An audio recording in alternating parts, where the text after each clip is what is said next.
Conor McGregor has some marquee matchups in mind for his return.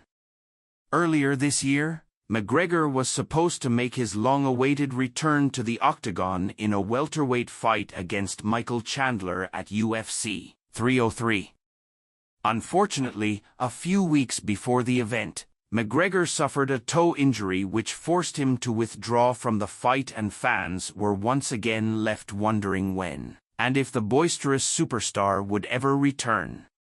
Fortunately for fans, McGregor remains undeterred.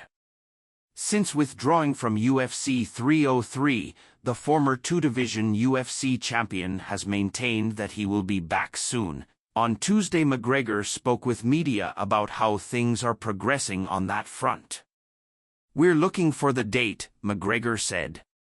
"Hopefully, I'd like to square it away with Michael Chandler. I'd like to get Chandler, Indiana. We've had our beef, it's not settled. He has a match scheduled. I'd like to fight, maybe before that or before he's recovered, so there's a few names in the line at the minute. There's a few names being discussed." Chandler does in fact have a booking. After spending nearly 2 years on the shelf waiting for a fight with McGregor, following the UFC 303 incident, Chandler finally opted to accept another fight, a rematch with Charles Oliveira at UFC 309.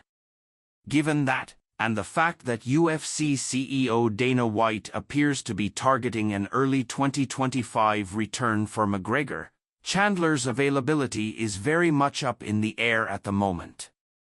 Fortunately for McGregor, there are no shortage of big names who would be more than willing to welcome him back to the cage, but Notorious has his sights set on two in particular, old foes Dustin Poirier and Nate Diaz. Both of them. "Both," McGregor said. "It's a must, for sure.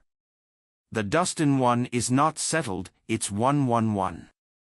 And the Diaz one is also 1-1. Two big blockbuster matches, and I'm excited to get them locked in."